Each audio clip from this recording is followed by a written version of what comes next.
kept going. I knew I wasn't live. Okay, chat. We can see you, by the way, chat. I just want we were talking about ancient civilizations, actually. It was something very time pressing. We were talking about ancient civilizations that got wiped out like thousands of years ago. Yep. We were also talking about the new documentary that Charmin Obaid-Chinoy is going to do in Star Wars about the Tusken Raiders and how oppressive the men are in the society. It's going to be all about like that. The females are all forced to wear all of these things. They're not sexually liberated. There's forced genital mutilation. They throw acid on all the women. That's why they have to dress that way. That's what Charmin Obaid-Chinoy's Star Wars movie is going to be. That's her wheelhouse. That's her wheelhouse. Stick to what you know. Stick to what you know. I can't wait for Star Wars in 2026. I can't wait for this one to get canceled in 2025. Yeah, I know, right? That's what's gonna happen, dude. You can't do it for this one, man. Not after bringing Daisy Ridley out there and parading her around. Oh God. Well, they did a whole video about Rogue Squadron. That's true, but that was a video. That's like, hey, let's film this thing. Quite frankly, that movie sounded better than this one. If I had a choice, if a gun was put to my head, I'd rather watch that one from Patty Jenkins. At least it's made by someone who made one movie I liked. Hey, at least they're gonna. It's about time. Star Wars is shaped by a woman we didn't fire. So it's about time Star Wars was shaped by a woman who's shaped like a pear.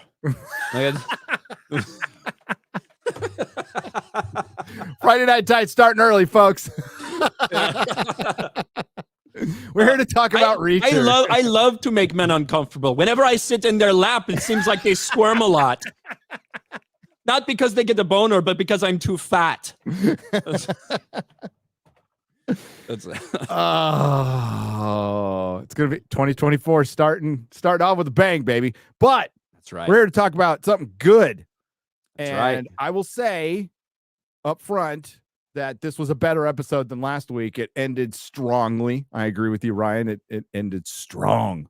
So when I watch TV, I'm doing my little notes and stuff, and I was kind of on the edge of my seat for the last part of the episode. It was like, all right, how's this going to end? So, yeah. What'd you think of it, man?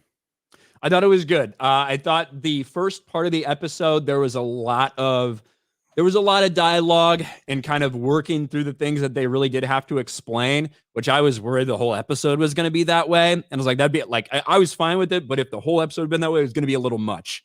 But that after about half of it, they're like, hey, we know what we need to do. Let's lay this plan into motion. And then the plan goes to shit. And they had to adjust. And the last, 15 or 20 minutes, you get a little bit of gunfight. You get a little bit of horror-esque sneaking around. Yeah. You get Reacher just fucking physically dominating people and killing them with his bare hands. And then we get a little bit of a tease with that helicopter. That we all assume was the one that was used to kill his friends. Yeah. We get a little shot of that. We did. And Russo, a character who's not in the books, but is an addition to this that I think was a really good addition. And I think there was like some meaning to what we saw happen in the episode with him today. And I was more invested than I thought I would be in that character. I do too, especially since he's like the bad guy from Tulsa King, and he's really good as the bad guy in Tulsa King. He like in the first part, you've seen it. He wears a wig. And then when he finally becomes like the mafia guy, he takes the wig off. I gotta watch that again. Tulsa King was so fun. I gotta watch it once. Oh, dude, you would love it. Do you like Sly? Are you a fan of Sylvester Stallone? Love him, for the most part. I don't like love him. I like a lot of his stuff though. This is one of his better, the one of the better things he's done in a long time. It's really good to see him do something new. Yeah. He's great in Tulsa King. So this episode starts out right after the explosion that we all saw coming at the I don't know if it was a safe house or not, but that's where they were lured in by that woman who worked at I want to say it now too. New Age, not New Line, not New Line Cinema. Okay, you want to say New Line? They're just as evil, but New Age. So they were drawn there, and they're sitting in basically a playground discussing what blew the house up, which I thought was kind of funny. You know, was it C-20? Was it this or that? Yeah, it's like military people like trying to figure out what grade of explosive was used to blow this thing up. And then O'Donnell says what's kind of on everybody's mind. Are we not going to say Swan? Right? Swan apparently hired this guy. Swan is apparently working with them. Swan would have known how to get all of this stuff. Like, come on, he's obviously dirty. And Reacher still kind of refuses to accept that reality. He's still the only one who's really pushing back against that. And I think Russo comes at one point as well and kind of, fills him in on some of the stuff that went down after the funeral. And he has an address. He gets an address of the lady. It's the one Marlowe.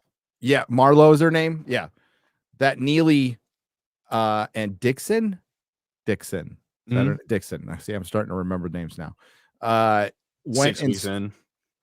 Saw earlier at New Age.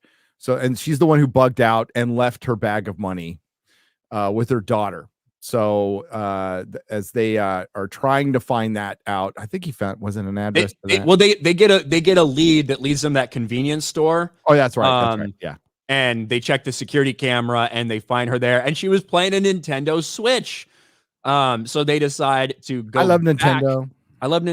They decided to go back there and essentially check her online activity to see if whenever she does get online again, if Neely can use her contacts with her private investigation firm, her security firm to kind of track that.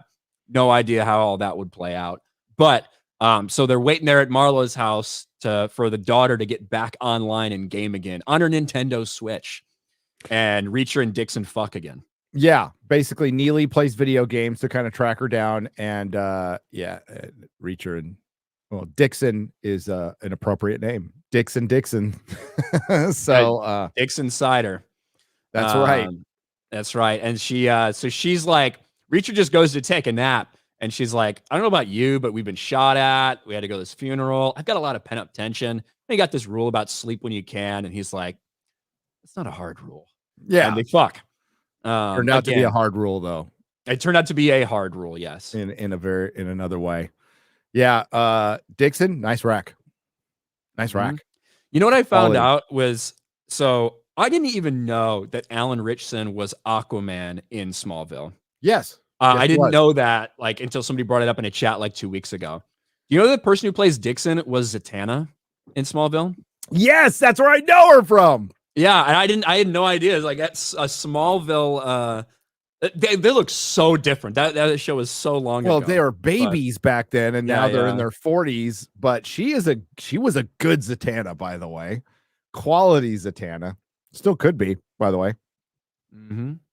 Yeah. No, it's crazy. I got to rewatch Smallville. At least the first 5 seasons. Gets a little crazy towards the end. Yeah, it kind of does. Well, when Lois comes in, it gets better. Because Lois, it's the hottest Lois that's ever lived. You mean better than the CW Superman and Lois?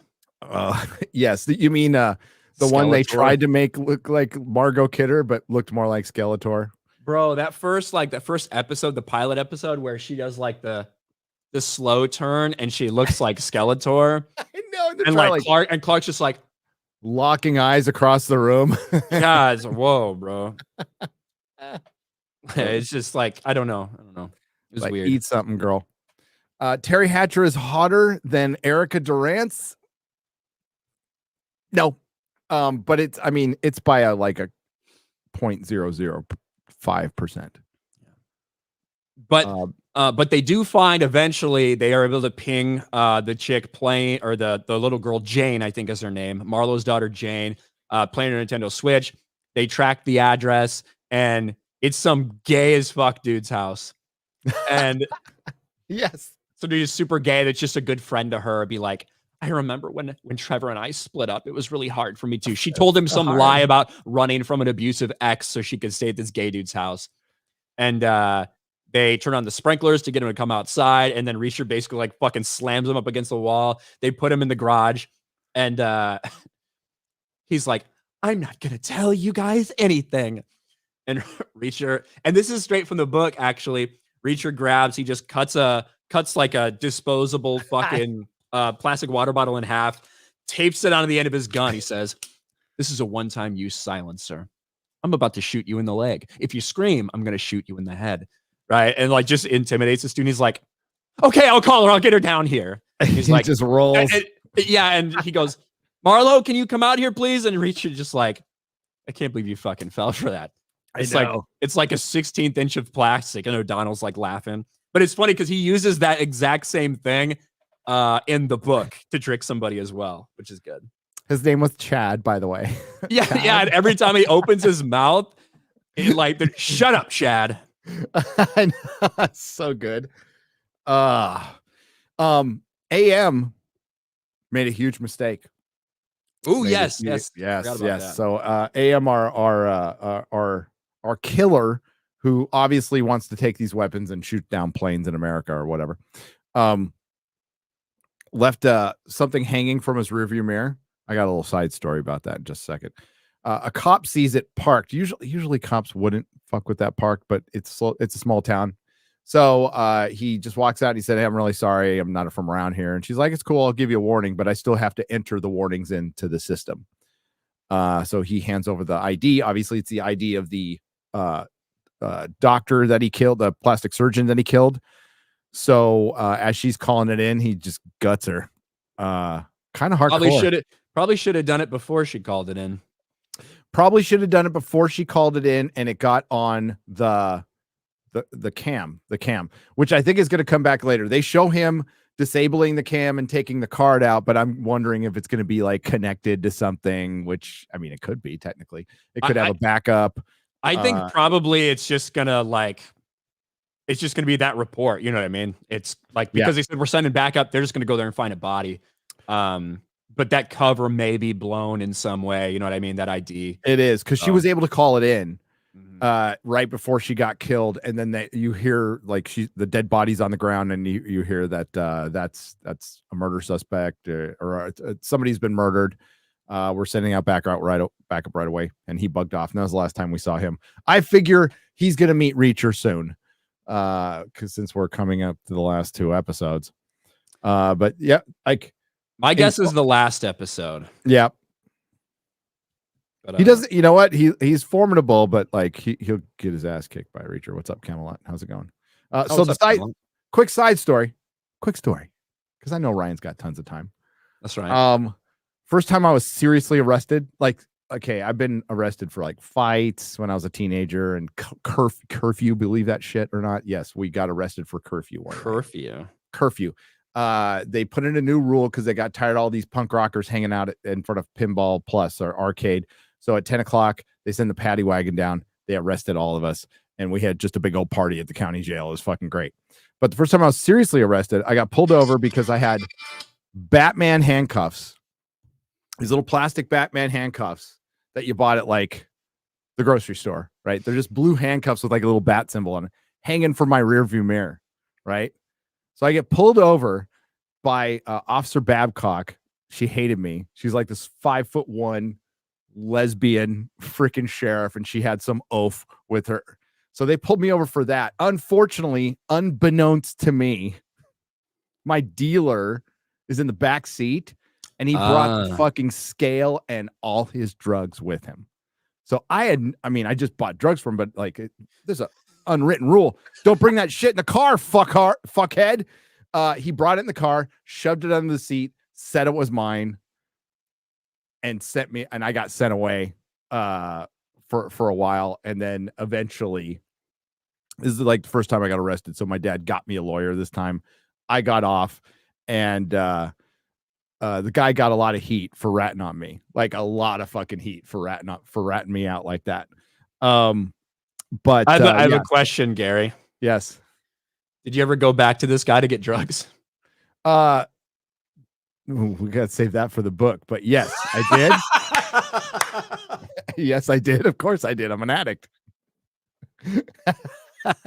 God, the dude just like fucked you over as much as you could, and you still went back to score. I have a story of our revenge. It's pretty brutal. We'll save that for the book. There you go. It's pretty. Buy the book. What do we have a title? Did you reveal the title yet? No, I haven't revealed the title yet. because I don't know what it is. Yeah, me neither. I was just wondering. I was wondering if I was late to the party. No. I'd let you know. So yeah, look forward to the revenge is pretty messed up though. It's not my proudest moment, but it will be in the book. But it will be in the fucking book, and it's fucked up. It's ruthless, baby. But back to this. Okay, speaking of ruthless, I like AM. I like him in small doses doing his killing shit. It sets up a pretty good bad guy. They do need to connect it somehow. But this one was all about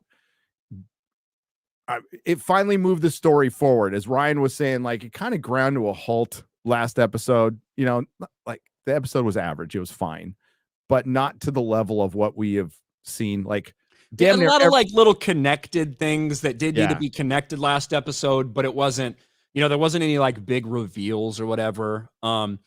This one we get, okay, so we understand what's going on with Marlo, and we get a big reveal, and that is that Reacher has been right the entire time. Yes. Everybody else has been wrong. Swan was working with Marlo to try to take down some of the more fucking vile people within New Age. So Langford and all these other cops that these crooked, dirty cops that he hired straight out of the NPD or NYPD that were all in league together. She hired Swan because she needed somebody who was not them, that's actually going to be honest about everything. And that Swan was trying to discover what happened. We found out that all of those, that 650 number, that they had 650 chips that were marked as defective, but for some reason it seemed like what looked to be super accurate. They were producing them at a very accurate rate, 95, 96% success rate. That just started really failing. But because they were pressure, government contract, they wanted to get them out. They're like, whatever, fine. And Swan thought they were intentionally hiding it. They were making it seem like they're defective when these are actually good chips, so they could use those 650 defective chips in the 650 missiles. Yep. So we see like kind of the production line of whatever the fuck is going on here. And this is all in front of chat, like Marla. Yeah, Marlo was being interrogated in front of Chad, who eventually gets excused, and he's like, find a hotel, sweetie. He's like, no offense, Marlo, but find a fucking hotel. Find a fucking hotel, bitch. That was that's the gay representation we got in this. That's good. Was one guy getting intimidated and constantly berated. So I'm fine with that. Representation. Seems that checks out. Marlo, like, again, tells them about Swan, and they decide to use her as bait, right? And to lure out Langston. And so she calls Langston and basically says, hey, they're on to me. I'm in a deli right now. I'm on the run. You need to come and get me. Well, Langston offers to come and get her. And right before she calls Langston, there's a guy, working on the chips. And Langston goes, hey, our buyer's going to be here. Is he going to be able to, get through this tutorial? And he said, yeah, no problem. And Marlo mentioned that too. Like, once he is shown how to how to deal with the chips and set them up, it'll be easy to get these rockets set up. And they're not going to do any good. Also, while this is going on, Reacher goes off to see Russo has to go checking something out. That's why he didn't go with it. He had to go check something out. And he went to, and you guessed it, his police captain. He went to his police captain's house because he was the only one who knew about the whole, them going to be at the funeral or something like that. So obviously he's Boston. Boston is what he knew. Boston. Yeah. Boston. So there's two instances where Reacher's team was hit that only two people knew, and he figured it out. It was the captain. So he confronts the captain, who's an old friend of his. So I mean, it makes it realistic that he would go and confront him as an old friend, going like, what the fuck are you doing? And the guy just like said, hey, they backed up a truck of money and they just said report on things. So basically he was snitching. So he didn't know what the end results were going to be, didn't care. And he tried to use Russo's dad. By the way, Russo's dad died in the line of duty, not being a rat, not being a bad cop. And he brings it up, which is, I just like, oh shit, I thought he was going to fucking punch him right there. I would have. And He's like, I didn't want to end up like your dad, who was a good man, and he's 6 feet in the ground, right? And he's all, just take the money and be quiet, and it'll be fine. And Russo does you don't know my dad, and you don't know what kind of cop I am. And he walks out. I'm like, well, shit, he's dead. He's dead. Obviously, he's going to be dead now. I'm surprised he got that far out. So he goes back to later. Reacher goes back to his house with Marlo and her daughter and says, hey, I need you to watch the daughter. He's all, what am I, fucking babysitter or something? And he's all, well, I saw you protect the kid. And I think you're a good guy. And, and he also explains, we're going to be using mom as bait, and he's going to bring 4 people, a driver, the boss, and 2 grunts, because the boss doesn't do the grunt work. And he was right, by the way, about that. So they send Russo. Russo's just supposed to take the daughter and go to his brother's house. His cousin's house on Staten Island. Staten Island. Yeah, I don't know where Staten Island is in reference to Long Island. I don't really understand. There's a lot of islands over there in New York, apparently. Islands and boroughs and rats. The only Long Island I'm familiar with is iced tea. So there you go. Yeah. There you go. My cousin lives on Long Island. I think I know one person from there, but yeah, I don't really. I hear it's a nice town. I hear it's a nice town over there in Long Island. But that's all I know. I probably mentioned this. My cousin was a nuclear tech on a submarine. Oh shit! Wow, that's pretty cool. You probably get along. I'm pretty sure the only people in Long Island are Italians and Jews. I'm pretty sure that's it. So you're either going to the temple or you're in the mafia. I'm pretty sure those are the only 2 options when you live in Long Island. And one German, my cousin. Sure, sounds like. I'm sure he fit in great. Now he's got the thickest, long. Hey, buddy, what's up? It's like. If it really is this is just what I've been told, that it's Jewish people and Italians. It must have been really awkward after World War II there, huh? Yeah. It's like 2/3 of the Axis power are on this island. Shit. And I'm descended from 2/3 of the Axis power. So there you go. Explains Not Japanese, though. No Japanese. I've got more allied in me than you would imagine. Just by guessing. I could guess. You're pretty white, dude. I'm super white. I'm 25% Irish, 33% English, a little bit Scottish. Over half of me is from the fucking UK. And then that's where the vast majority of German, Polish, and a little bit of some random Russian area and some random fucking thing in Norway, shit like that. Yeah. That's me. Yeah, I did that stupid 23andMe so the government can now take my DNA and clone me or whatever, turn me into an assassin. I did that too. I don't give a fuck. Yeah. I was in the military. I'm sure they have all my fucking DNA anyway. Whatever. Dude, yeah. If some fucking Chinese dude wants to replicate some, I don't care. Whatever. I'll be dead. I don't give a shit. Exactly. Maybe, if my wife's still alive, maybe she'll be happy. So. Yeah, it's like, I can't believe I've got some app on my phone that gives information to the Chinese government. I don't give a fuck. They can watch me all they want. I don't. They can't do anything with it anyway. They had to send a balloon over, for fuck's sake. Okay, it's like we're all worried about this. Is it a fucking balloon? It's true. What are we worried about? Most of their army was still on fucking horseback up until 30 years ago. So, or a lot of their army was still using fucking horses. Not worried about it. I digress. By the way, Scottish, mostly Scottish. I am, but that's what I found out from, and I didn't know that from 23andMe. So, Russo's going to take the daughter away. In the meantime, Reacher and the team are going to a truck yard to use Marlo as bait, draw out Langston. That's exactly what happens. What they didn't count on is right, she's standing out in the rain. Langston's pulling up slowly. He's like, don't spook her. And he's totally going to kill her, by the way. And she knows that. Russo's taken off, and then he's automatically followed. And then there's a big car chase, and he starts getting automatic gunfire fired. The poor little girl's in the back seat, with her head hunched down. He's calling. He's like, I'm under attack right now. And they're like, we got to go. We got to pull Marlo. And Marlo can hear that Like, Yeah. hear them talking to Russo, and she's like, wait, what's going on? Langston sees like her mouth, like, who the fuck she talking to? There's something going on. Let's just kill her now. And so everything goes to shit immediately. They have this big plan. Reacher and Neely are in one place.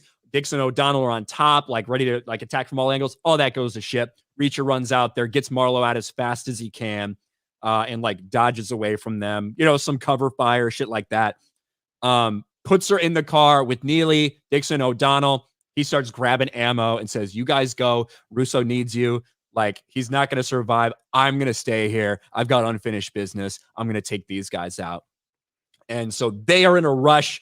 You know, Russo's just keeping the girl's head down and like driving really fucking fast to the empty streets in New York.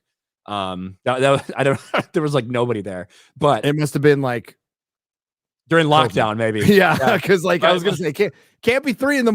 because that doesn't make a fucking difference. But it looks like they filmed in Vancouver. I don't know, dude. One of the fucking coolest scenes in this was just a little scene, and it's when Dixon and O'Donnell are in the bus, and they it's either bus or train car. I can't or whatever. It looked like a train car or something, or no, it was a bus. It was looked like a bus. Yeah, they were running down the length of the bus, and the guy's like shoots in the fucking good, yeah. That was a great fucking shot. I'm like, holy shit, that looked good. You know, there's like little moments where the action is really fucking good in this, and the violence is proper. Like, and we've had a decent amount of it. I felt like first season we didn't get too much. We've had a lot of big brawls. We've had a lot of gunfights. We've had a lot of things in this one. Whether it was when they put the pipe bomb, I forget what episode that was, like episode 2 or something, the pipe bomb in the house, and they go through and take out everybody in the house with multiple fights along the way. We had the big biker brawl.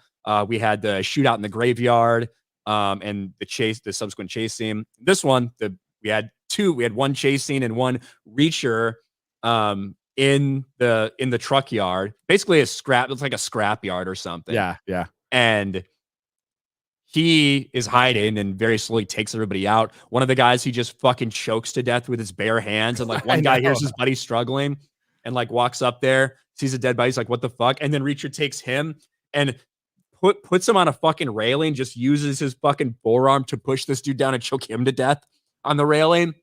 And then the third guy sees dead people laying and he like backs away, and Reacher's like gone beyond this thing and like a fucking horror movie. Yes. Like, pulls his legs out from under him, and as he's like clawing the ground, fucking just pulls him in and kills him. Screams.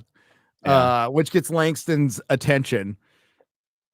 So, I don't know what Langston obviously called in some backup that we didn't know about because it was a surprise to see the helicopter. But yeah, he had Langston dead to rights. He even called him on his phone to get his location. He called Langston's phone, and fucking Langston's oh shit.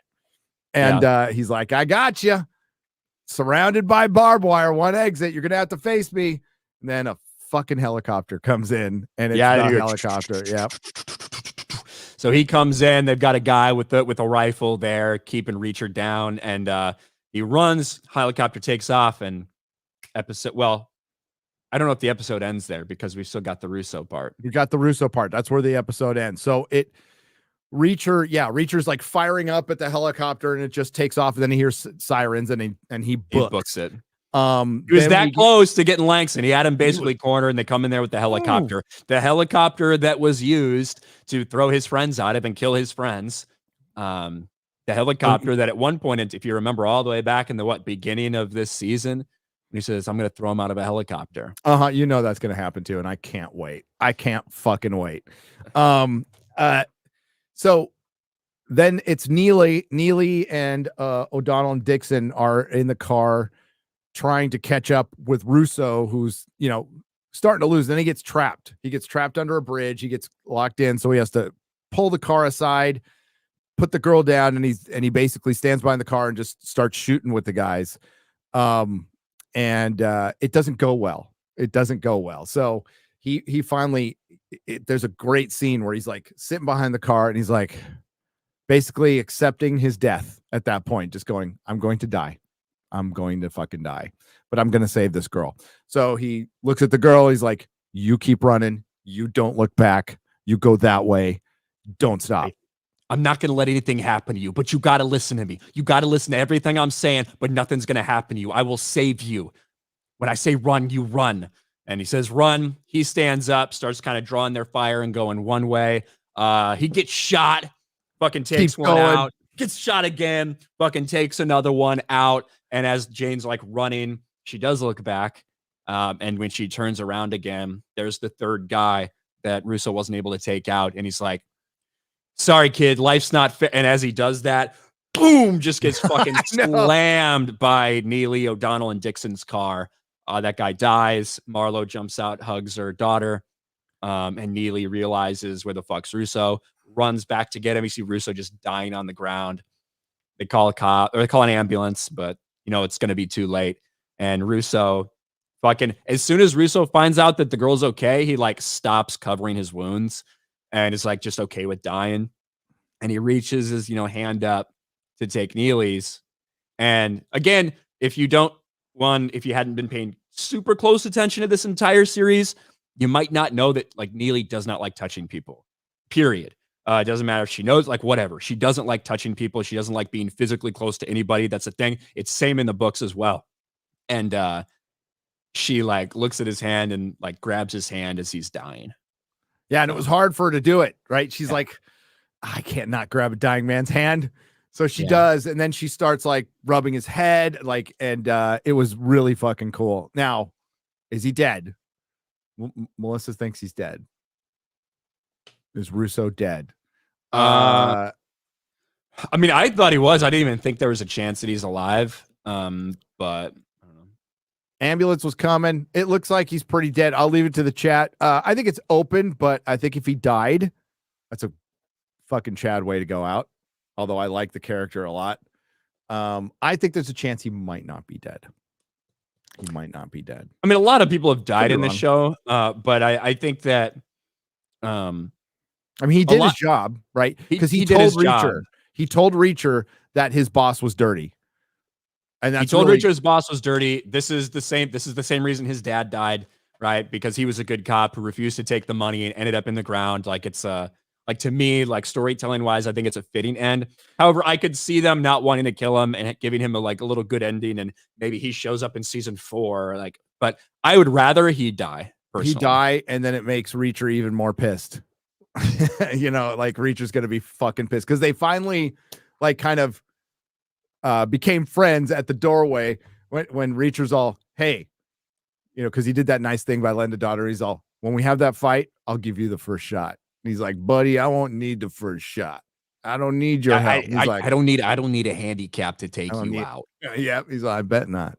So yeah, he's probably dead now. Now that I think about it. I think like to me, I will like it better if he dies. Yeah. Because we have seen a lot of people die, but we've also, in this show in general, we haven't seen people die that we're actually attached to in a way. You know what I mean? Yeah. Like, Roscoe didn't die. Fucking Finley didn't die. Neely, Dixon, O'Donnell have not died. Like their friends have died, and people that we're told we're supposed to care about have died. That we see in flashbacks. Reacher's brother has died. We haven't seen anybody who's actually involved in a story that we get attached to while they're on screen die. I think Russo's death, a character that was not from the books, right? That's inserted into this, created for this series, unless he's been in some other random book I don't know about, but created for this series. I think that's a good person to kill off to give you some emotional payoff. Yep. Guy did a good job. He was like one of the all-stars of the show. But yeah, I think you're right. I think it'll serve as motivate. Not that Reacher needs it, but he's going to go into beast mode and then kill a lot of motherfucking people. So that'll be great. That's why we watched this. So I liked it. I thought it was good. That's where it ended. Had a great ending. That ending was perfect. Like that, like Ryan said, a little slow start, but like ending fucking 10 out of 10 ending. That was really, really good. I know Beardo doesn't think anything's 10 out of 10. I think some things are. Solid ending, yeah. Raiders of the Lost Ark is 10 out of 10. Lord of the Rings trilogy is 10 out of 10. Extended editions. You got to have a gauge, but it's rare. It's really, I'll agree with that. It's got to be like 5 things or 10 out of 10. Godfather, part 1 and 2, 10 out of 10. The problem is if you say that you don't give things a 10 because of that, well, what's the highest you go then? Well, 9.9. Then that's a 10. Well, okay, then that's your new thing, and you can't by the same rules you can't use it for anything, right? So it's kind of like you got to just accept it. All right. So real quick, I want to go to that Beardo is wrong. Well, yeah, but we still love him. We do. Raiders of the Lost Ark is 10 out of 10. That's a flawless, perfect fucking movie in every way. Such I would say the last 20 minutes of Last Crusade is also a 10 out of 10. Fucking 10 out of 10. Absolutely a 10. Pretty much everything once they get into like the cave and everything is like, oh my god, it's so good. Yeah. Indiana, let it go. Let go. Oof. One of the best trilogies because they've never made a movie after that. They've never made an Indiana Jones movie after that. So it's still my headcanon that German bitch is down there at the bottom of the pool with the fucking. They just fell in a river. She's got the fucking Holy Grail down there. She's alive. She's drinking. Yeah, she's staying alive. Yeah. That's right. That's right. All right, let's get to the soups. Thanks to everybody for being here. We'll be here for 2 more weeks. We got Reacher,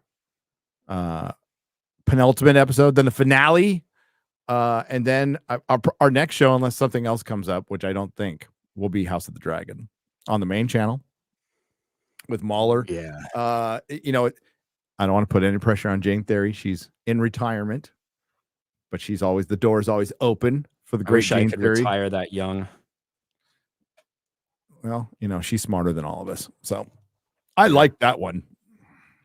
She is. She actually is. We love Jane Theory, but House of the Dragon. Can't wait. There was like that trailer that came out with a month ago. There's like 2 versions of it. I think there's an international version that I hadn't seen. I watched it the other day. I thought it was new. I almost sent it to you. Oh, shit. Did you see this? And it's just a little variation on the first one. Fucking looks dope, dude. And that first episode, don't sleep on the first episode. If you like House of the Dragon, don't wait. See it when it airs live because it will be ruined for you within 5 minutes of it ending. Yeah, this is going to be it's tough to be like, this is House of the Dragon's Red Wedding moment, but in a way, it's much darker. No, what it's going, I think you're right. It's much darker. And what it does is it establish how fucked up this war gets. Yeah. Like this Civil War, it's talked about. It's on their special features. If you have Game of Thrones, that they've, the story's been out there forever, but we're going to get into the intimate details of season 1 was complete setup, absolute setup carried by King Viserys. Like if it wasn't for Patty, I don't know if, and Matt Damon Targaryen. Matt Damon Targaryen. But fuck, just wait. And especially since they're not spreading it out over 8 seasons, dude. It's going to be 4 seasons. I even think 4 is a little much. But yeah. Depends on where they end season 2. It depends on where they end season 2. I think I know where they end season 2, and it seems like it kind of works. The Battle of what Rainey's. But you think that's where they end it though? Supposedly they filmed it for that season. Yeah. I mean, I guess it's like, what else do you fucking do for 8 episodes then? There's a lot you can do. There's a lot you can do, and obviously we're gonna get like a whole episode that's in the North with Krieg and Stark and everything. That'd be cool. I'm fine with seeing the North again. But aren't I think that all right. My guess for House of the Dragon is that it's going to be like episode 4 or 5 that we see Battle of Rook's Rest, and then it might be penultimate episode. I'll give you that. I give you episode. It's 8, 7, because you know what? Because we still have the dragon seeds and like shit like that. That I think obviously they can change up order. I think all of that stuff and the introduction of like Adam and Alan and all that stuff, I think that happens after Rhaenys and It might. everything. Well, the pattern, I mean, the pattern for Game of Thrones was to do the shock or do the shit going down in the penultimate episode, and then was aftermath and set up for the next season. They might break that this year, but we'll see. We'll see. There's a lot of good shit. A lot of fucking, if you like dragons battling, this will be your fucking season, man. This will be your season. All right. Brand X for $1.99. Brand X. Why is this show not called The Reach Around? Oh, this show? Maybe we should call it The Reach Around, except that's, I mean, that's pretty gay. I mean, nothing wrong with that, but I'm not gay. And last time I checked, Ryan wasn't. Nope. I haven't checked. Nope, not gay. Okay. But thank Still you. a good title, though. Actually, good title, though. That's a really solid fucking title. Bonesaw is ready for $5. Says, anyone else remember Alan Richson from Blue Mountain State back in the day? Guy can do both action and comedy very well. I don't remember that. I remember him as Aquaman though, and I remember going. He was in Blue Mountain State. There's a lot of clips out there. Him, he's funny. He was a good Aquaman. He's still a better Aquaman than Jason Momoa. Little pudgy Jason Momoa who couldn't have his shirt off for this. You know how much bigger he's getting? Is he fat? Like around the middle? Yeah. Yeah. Maybe reshoots.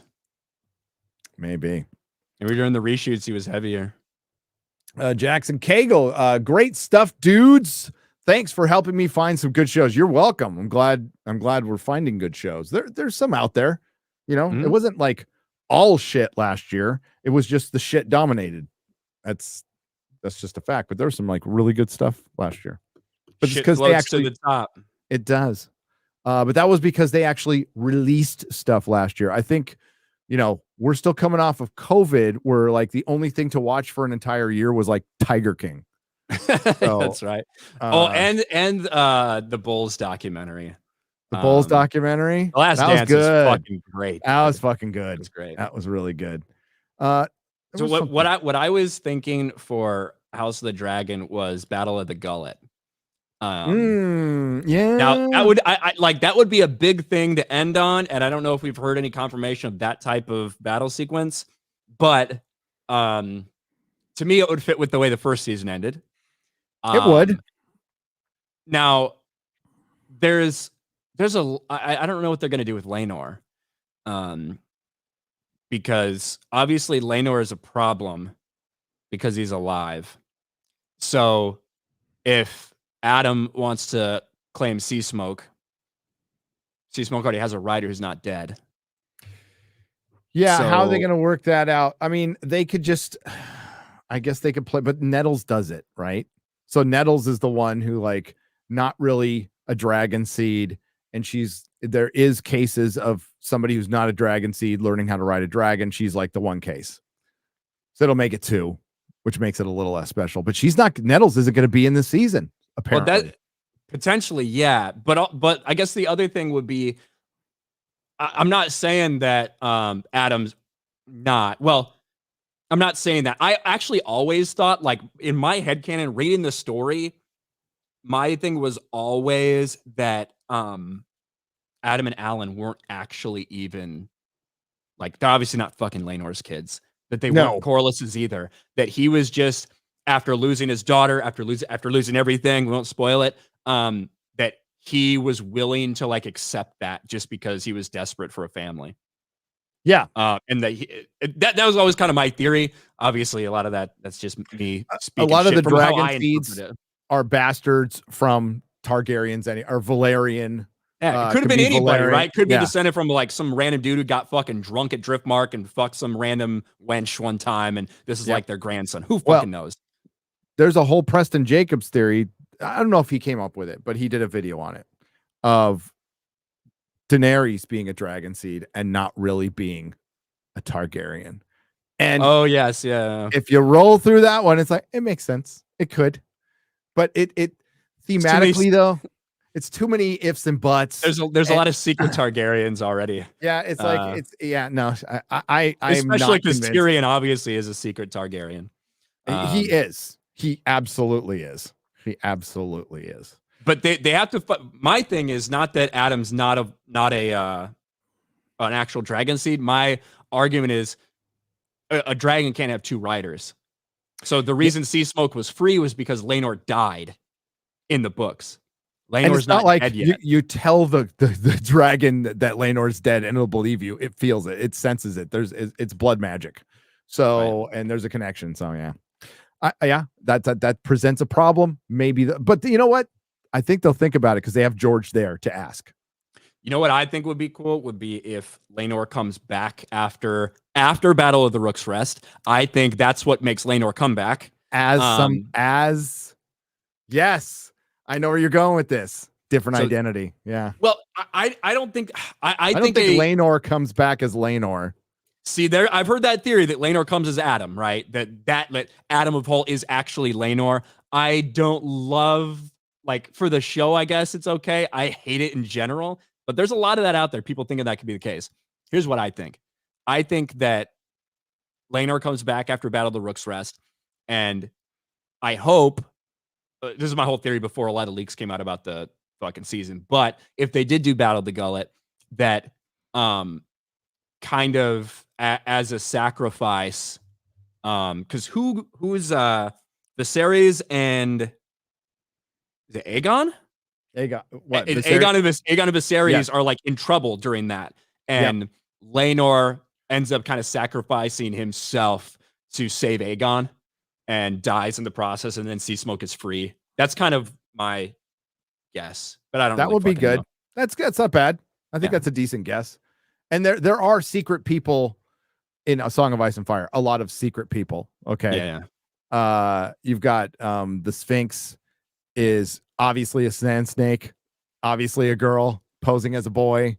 That's the only interesting fucking thing of the Martells that I give a shit about, or all of the sand snakes, is the Sphinx. So all the other ones can fucking die. I don't care. But we'll get back to this, or I can go off this all day. Yeah. On a scale of 1 to 10 poop cookies, what is your rating?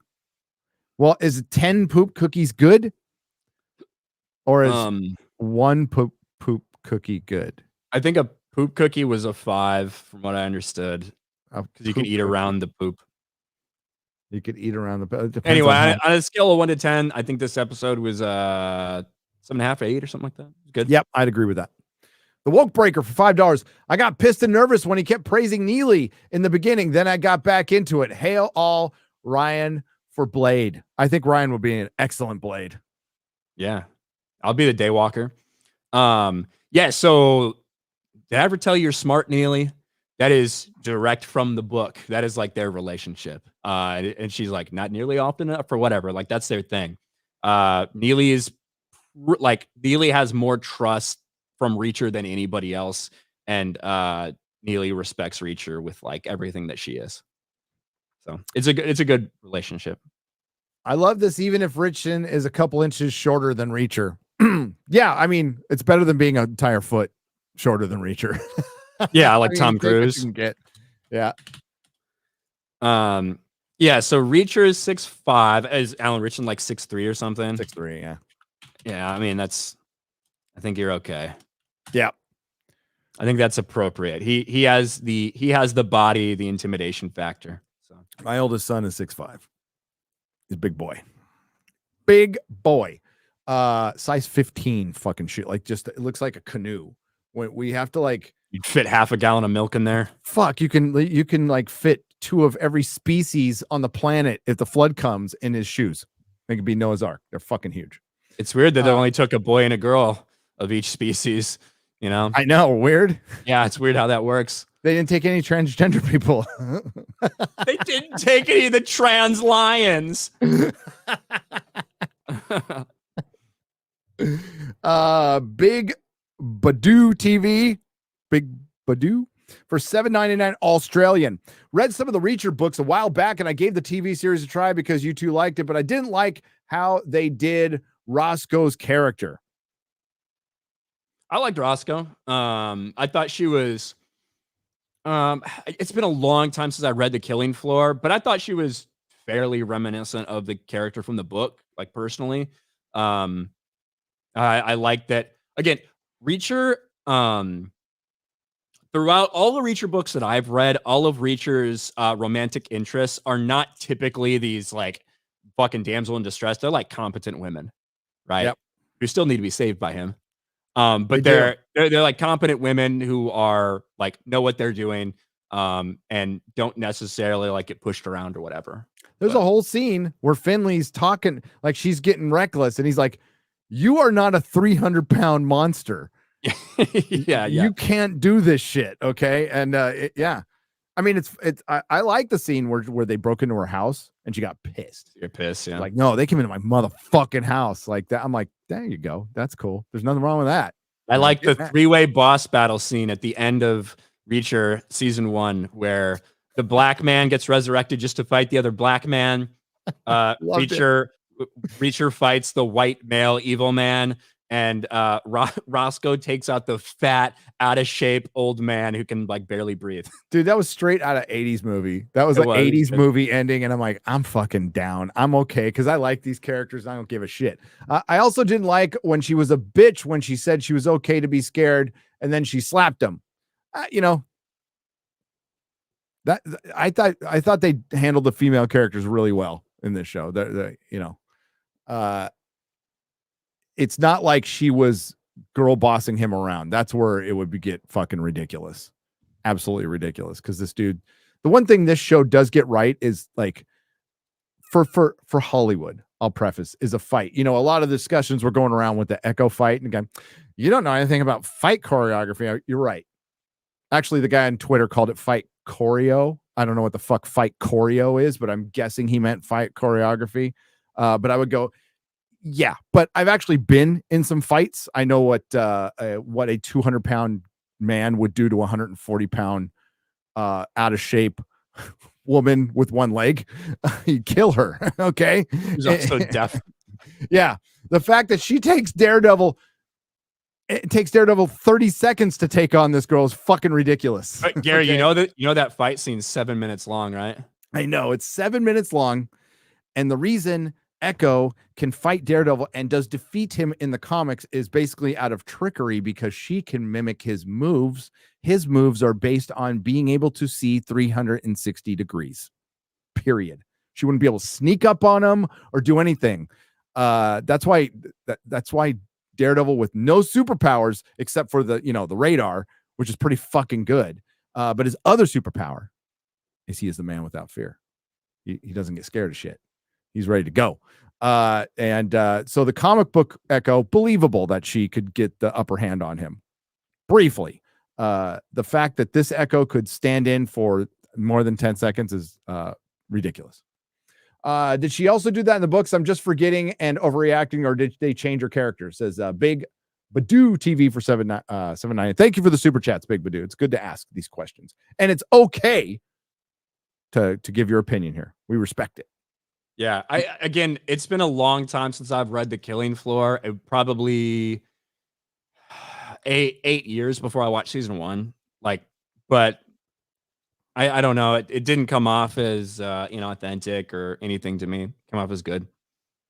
So. I'll always side with the book on like 99.9% of things, because I like being in the character's head. You can do things in a book you cannot do in a movie. Unless you have some running inner monologue, which would bore the shit out of everybody. But Doug Kelly brings up in the chat a good point. We forgot to mention the flashback with Reacher's old boss. Oh, yes. True. Yes. We did see that. That is a very good point, because it is important. Thank you very much for mentioning that in the chat, because they're showing us these flashbacks because I think they're going to have something to do with the ending at this point. So the big drug bust that they made in the flashbacks got squashed essentially by Commander Fields. Commander Fields, we haven't seen him yet in modern day. I have a feeling we will be. And the reason the drug deal got squashed is a commander was up for a big promotion. There was a colonel that was up for some promotion, and they didn't want. He was probably like the commander of the base or whatever, and they didn't want this massive drug bust making him look bad right before and throwing his entire career off track. So they were gonna basically bury it. I wonder if it, like, at the end of the day, if the Reacher's boss ends up being some sort of role to play, or if it's the guy who got promoted, some guy who's like high up in the military, something right now. Do you know what I mean? Yeah. Like the guy who didn't want his career thrown off track, that like might have some skeletons in his closet. I don't know. I don't know if they're setting that up. Hortense Fields is the name of this guy. I don't know if he's a character from Jack Reacher novels or not. Yeah, but he's the commander of the 110. 110. That's what they're called. What was their group called? 110. 110th. 110th. So I have a feeling that's going to play into it, but basically that got squashed, and that was their last case. Did you hear him say that? You know, in our last case, when everything went to shit, which obviously he was so fucking pissed he quit over that, probably. That would be my guess. I think it has something to do with that. So thanks for pointing that out. We did miss that. Fing Book for $3 says you got to watch Pantheon, dope ass anime. I'll check it out. I will. I'll have time this month later. TJ for $19.99. Thank you. Can't wait to read your book so I can finally get to compare your life with story to mine and see how similar our stories are. From all you've shared, I'm sure as hell sounds identical to my life story. I'm sorry to hear that. I'd love to write a book too. Do it. Everybody's got a story to tell. Everybody's got a story to tell. Mine is not unique in any stretch of the imagination. Get to it. Do it. Gifted 5. Casey gifted 5 Nerdrotic Live memberships. Thank you, Casey. Thank you, Casey. I appreciate it. Russo, NYPD should be wearing a bulletproof vest. Yes, he should, but he was at home. Yeah, he was literally at home, like got pulled out. But to be fair, if I was him and I knew all the shit that was going on, I probably would be wearing my shit. Wearing one. But yeah. It's not like he was at work, or it's not like, it's not like he was responding in his cop car or anything. He was at home when Reacher. Yeah, he got shot above the heart, but he took another one like in near the gut, right? So that one would be the one that probably got him. He was bleeding a decent amount from right here. So depending on what might have got hit, who knows? It looked like it was, I couldn't tell whether it was like lower shoulder or upper chest, but obviously anything in this area can be kind of worrying. I don't know why it made me think of this. When we were in the UK, we were at the British Museum, and they had a lot of corpses there, a lot of mummified corpses and stuff. And they had a corpse of a dude who died, I'm going to say 3,000 years ago. Still a little hair on his body. And he died of a stab wound to the shoulder, just like right here. And died on this rock, and they dug up the fucking rock and everything and plopped him in a case. And we're like, oh, I wonder if he ever thought he'd be immortalized after being stolen by the British in this building where a bunch of idiots can watch him. So the guy who fucking died from a stab wound to the shoulder. Stab wound to the shoulder. Anything can get you. That thumbnail is gold. Yes, it is. We can thank the great Perry Chan for that. Lance Pin 85. Yeah. Perry loves to roast Ryan. It's one of his favorite things to do. And quite frankly, I'm here for it. So thanks. Oh, wait, there's another one. Thank you again, Lance. Finn. I pre-ordered Gary book right now if I could. Fing book for $3. You'll be able to do that soon, but we want to make sure it's very important to me that it's completely printed. We're not waiting on a single fucking thing. So pre-orders will not go up until I have books in hand. And that's the way we're going to go on that. Just because, I'm following Eric July's method. I think that's a very good method to follow when fulfilling. I like you to see your books within a reasonable amount of time. We're talking days from when you order them. You will be able to order them like off Amazon and stuff, but it'd be way better for me if you pre-ordered them from us. We're going to have a certain amount you can pre-order from us. So we'll give you plenty of notice if you're interested. Yeah, that'll be this year. That's crazy. So crazy. Okay. We're going to wrap things up. It's been a fun show. I love doing these. These are old school Nerdrotic channel when I called it the Nerdrotic channel. And I love talking to Ryan. Any chance I get. It's so rare these days. It's only on live streams. Occasional phone call, laughing. Every once in a while on a phone, and every once in a while we end up, doing a meetup or whatever. But that's pretty much it. Yeah, and I still have some people to tell, so I can't be super public about this. That's all right. But we will be tomorrow. Stay tuned for a big announcement. Tomorrow on Friday. I don't know if you heard about it. There's a channel called Nerdrotic. We have a show called Friday Night Tights. Stay tuned for a big announcement over there. Big announcement tomorrow from me and Jeremy and Ryan and so many others, and possibly more. But it's going to be pretty exciting stuff. I'm looking forward to it. I'm ready to travel again. I was all burnt out on traveling, home for about 3 weeks. I'm ready to go. That's right. Let's do this. So cool. We'll be back next week for the penultimate episode. Thanks to the Modrotics for coming in and helping out. Thanks to everyone who left a super chat and donation. You help keep the lights on. Ryan, I always ask you to say the same thing, but I'm going to keep asking you. What do you got coming up? Nothing. I just trying to make videos.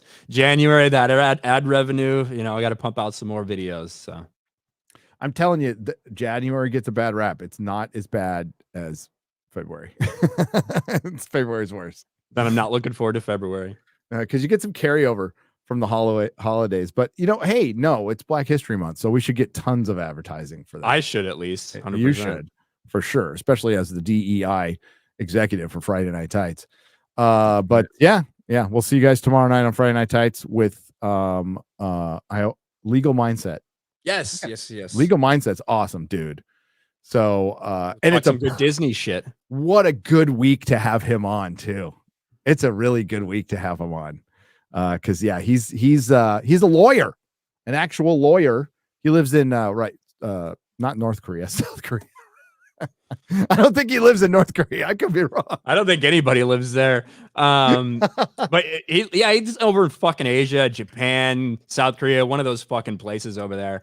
But he was based in Orlando for a while, and knows a lot about Disney's inner workings and shit like that. So yeah, a lot of good stuff to talk about. Oh yeah. And Forbidden Frontier will be on this channel on Sunday night. So stay tuned. Catch you guys later. Bye.